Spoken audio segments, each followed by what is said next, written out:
from the light. Love opened my eyes. I will be silent no more. I'm free from the shame. I'm healed of the pain. I will be silent no more. I'm free from the light. Love opened my eyes. I will be silent no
Hello, this is Janet Miranda, the Executive Director of Priests for Life.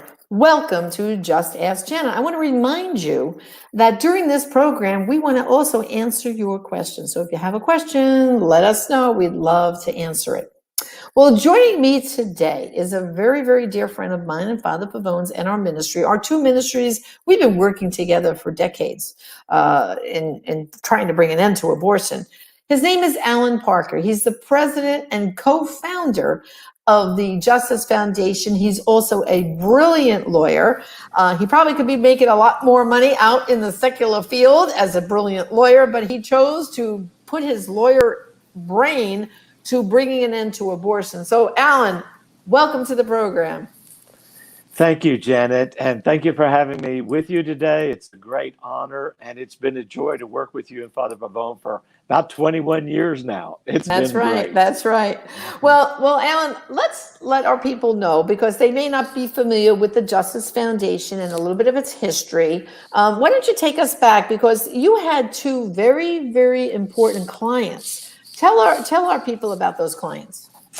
Yes, back in the year 2000, we began to have the great honor of representing Norma McCorvey, who was the actual Roe of Roe v. Wade. And we also represented Sandra Kano, who was the actual real woman who was the Doe of Doe v. Bolton.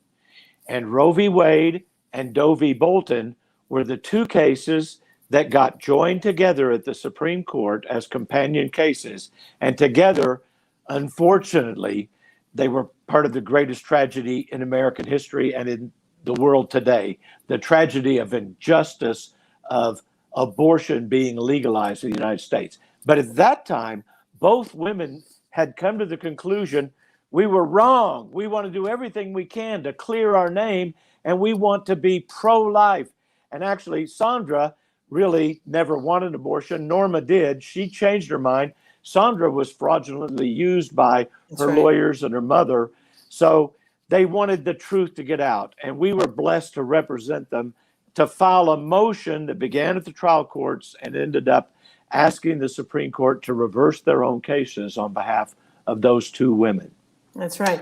And of course, we both know both Sandra and Norma have gone on to their reward. They're with the Lord, but they both died being 100% pro-life. And I remember Norma telling me, I actually spoke to Norma the day she passed, only hours before, actually an hour before she passed.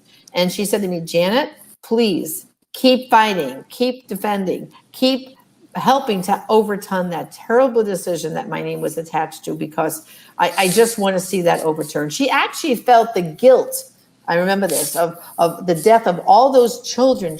She knew the Lord forgave her. She knew she became, a Christian and eventually a Catholic, but it weighed on her heart that foolishness of me just signing on a paper for a pizza lunch created this travesty, So explain, because people might be wondering, okay, Alan, you tried to fight their case to be, like the court hear their case to be overturned, Roe v. Wade. How far did it get, and why wasn't it successful?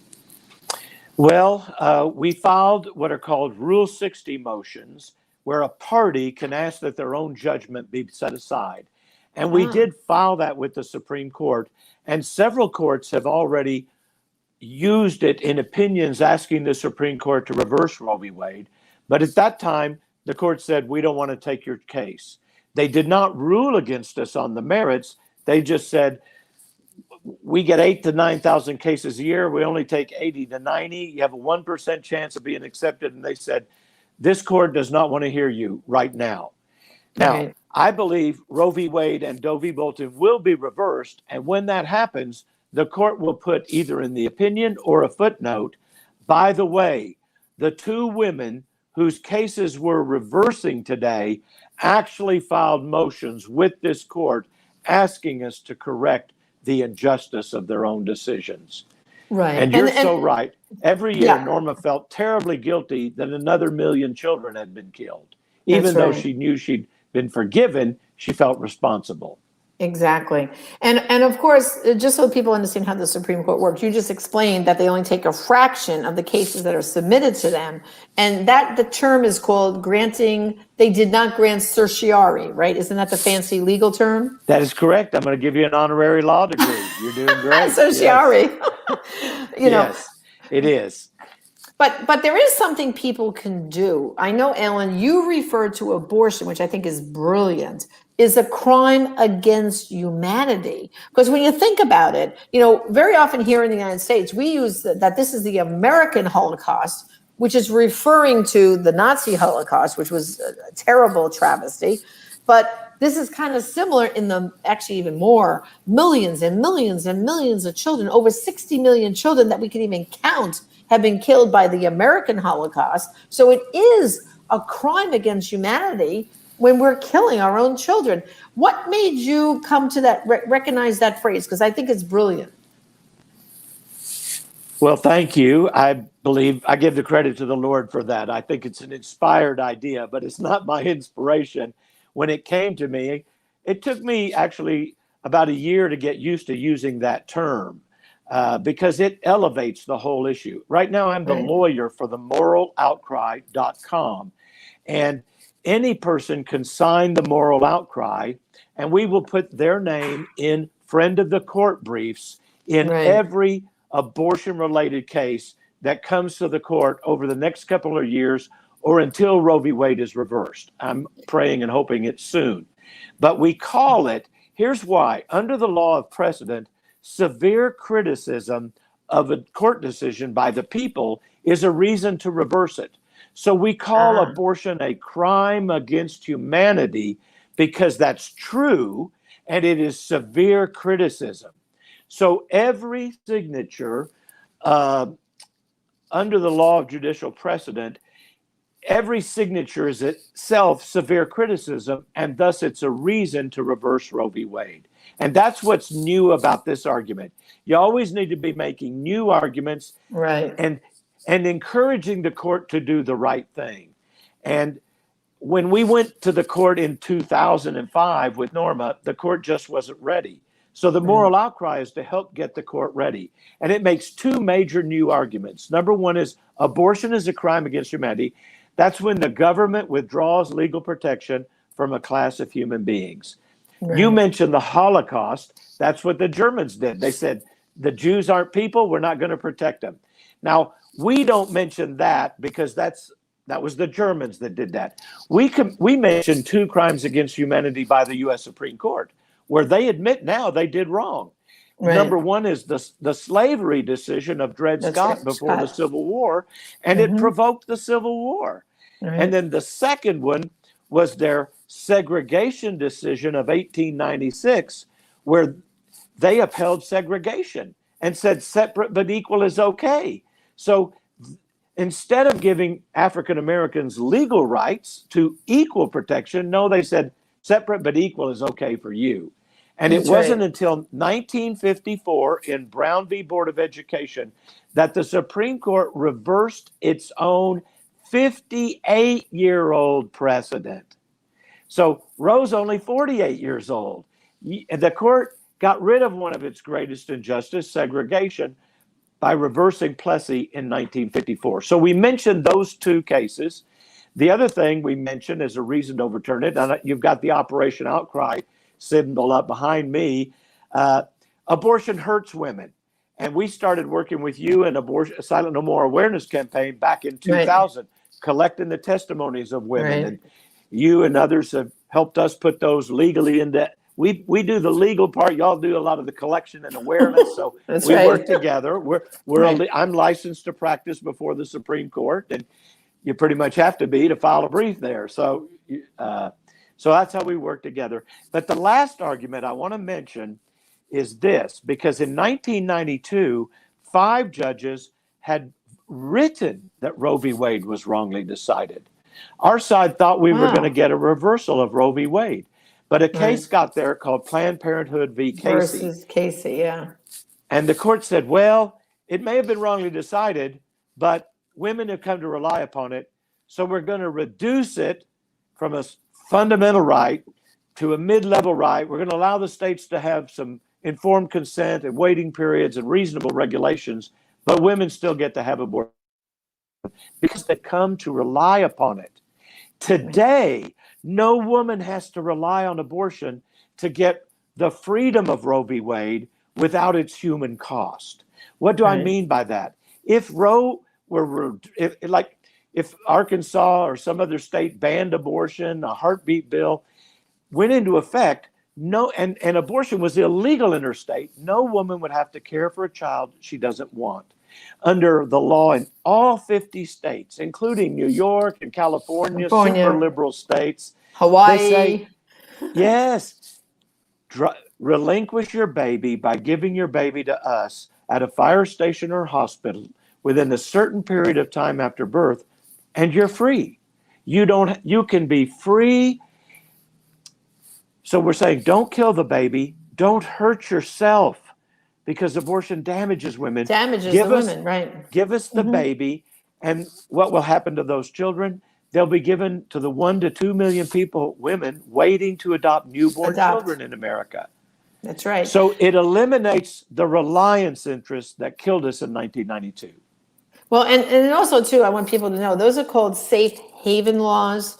And brothers and sisters, you could do a huge favor right now to humanity if you could raise awareness in your own community about safe haven laws. You know, I mean, seriously, every church could put something in their bulletin saying, pregnant, unprepared, you don't have to have an abortion. Have that baby, and a safe haven law will help you. You can relinquish that child to wanting parents waiting to adopt a baby. I mean, so many people, as you know, Alan, you must hear about this all the time. Yes. They're going overseas to adopt because we're killing so many of our babies, there's not enough here. So we know there's a demand. They know the couples are lined out outside the door. And in fact, I even know couples who actually go forward and say, we'll even take disabled babies, Down syndrome. I mean, they just want a baby. And so to me, I think it's almost a crime that the media doesn't report about safe haven laws. I think if more women knew, first of all, I always say this, Ellen, by the time they find out they're pregnant, which they find out pretty quick now, but they're already at least a month and a half down the road. Okay, so what do you have? And you're done. And then you walk away. And then you don't have the damage done to you physically, psychologically, as we know, working with the women, spiritually, of having had that abortion and that guilt that just remains with them for so long. You know, so they're safe haven laws. Brothers and sisters, you have to get that word out, right? And the pregnancy help centers. There's actually a network of over 3,000 pregnancy help centers that will help her with food, getting food stamps. And if a woman is poor, low income, the state will already pay for prenatal care and delivery of the child. It's all free to low income people in America, and the safe haven is free, unlike abortion. So it's equally available to the rich and the poor. And we will now take care of the woman and the baby. That's right. We're moving toward a more just and humane society. And yes, we have compassion for the women. I represent thousands of women who had abortions. We don't And condemn the deeply women. regret it. No, of course not. Exactly. So we don't want women to be hurt. We don't want the child to be killed. Now we can do it all as a society. And some Right. people say, well, they'll end up in foster care. No, the women who want to adopt children, there's actually 6 million a year who are infertile. And after a few years of trying, 1 to 2 million of them want to adopt. They think I can take care of a newborn baby, but That's might right. not be as competent to take care of a neglected or abused child. But there Right. are many who will take even those children. But Exactly. the women who are desperate for newborn because they can't have their own baby, they kind of want newborns. And that's natural, that's loving, that's good. So, Annette, what we want to ask people to do is to sign the moral outcry petition. I know I've done it. Father Pavone has done it, and I know there was one day, Alan. I know Father Frank was there. You brought that petition with all the signatures you had at that point, and I think you rolled it down in front of the Supreme Court, right? You had a ceremony, That is right. so to speak, right? So, how many signatures have did. you gotten so far? How many you have so far? Well, at the time we rolled that scroll, we had 250,000 signatures. Now we have over 350,000 signatures. So we've gotten another Yay. 100,000. And we just rolled that scroll out. Well, let me just say, when we rolled it out in front of the Supreme Court, 4 days later, they took the Louisiana abortion case and began to turn abortion around. Instead of being 5-4 in favor of abortion, it came out 4-1-4. 4 for abortion, 4 kind of against abortion, 1 in the middle, John Roberts. But God is turning the ship around. It's slow. Well, we just rolled that scroll out in Arkansas because Arkansas was considering a ban on abortion based on the moral outcry petition. These arguments, which I've just made to you and everybody has heard, those were the words of the petition, which you can sign today. The words of the petition as to why Roe v. Wade should be reversed were put into the bill itself as legislative findings. So that the Senate of Arkansas, by a 2/3 majority, said abortion is a crime against humanity. We want to ban it, except to save the life of the mother. And we'll take all the children. Then the House of Arkansas banned it by 2/3 majority, except to save the life of the mother, and said, we'll take all your children if you can't take care of them. And we rolled out the scroll, and it was very dramatic. And your name can be a witness before heaven and earth. And by that, I mean, the Bible says that a lot. When you speak out loud, when you do something, God sees it in heaven. So your signature is recorded. And we'll put your name only in the next brief. And we want to have 500,000 by June, because we're still waiting for the governor to sign this bill in Arkansas. But if that doesn't happen, then the legislature can override it. It will go in effect in June, and the ACLU will sue to stop it. They don't want a law banning abortion. So it's going to go to court, but it's like an arrow on its way to the Supreme Court. We'd like to have 500,000 signatures, which is just another 150,000 by June. And we'll roll that scroll out in Arkansas in front of the trial court that hears the case. So they know it is a crime against humanity. And the Supreme Court will know they're not alone. America feels that way.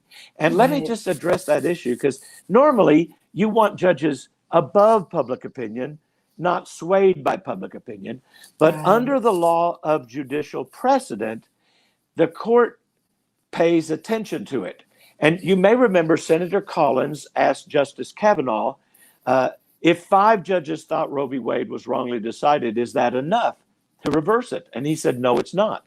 So she voted for him. But she didn't know he'd written a book that says if you have all these other reasons, then it's a good idea. And one of the reasons is it has been met with general dissatisfaction, protest, and severe criticism.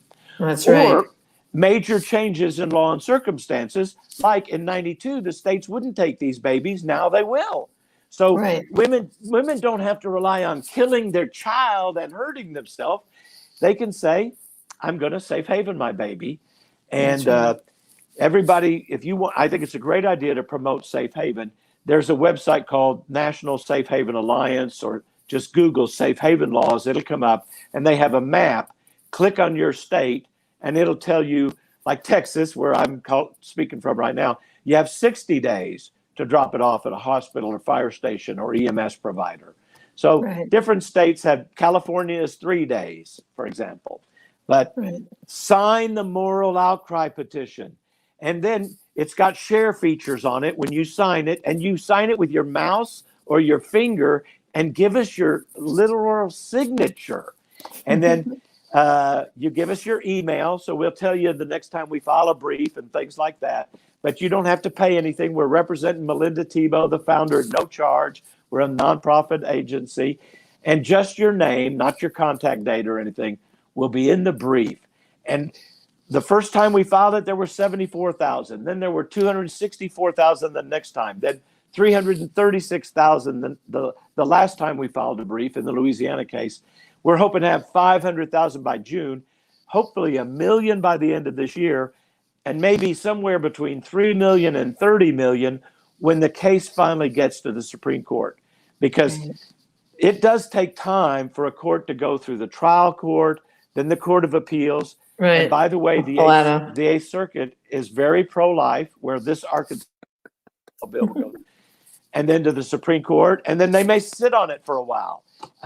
The Mississippi abortion ban bill was considered by them in a private conference last Friday, and it's the 15th time they have considered the case. Or had it on the list of cases they were going to consider. Maybe they got involved in, say, election cases and said, we'll put that off for another day. Only the judges know what is said in there. There's no employees, no clerks, nothing. Right. But they could take Mississippi soon, and when we filed the Mississippi brief, we had 336,000. If they say we're going to take this case and we do another brief, we'll probably have over 400,000 when we file that brief. And that shows them this is a growing chorus. They're not alone. And it's not just wrong, it's grievously wrong. It's a crime against humanity. There's a better way to help women. Stop killing babies. Stop hurting women. Give us the baby. And they're loving homes. This is not just 1 million backed up.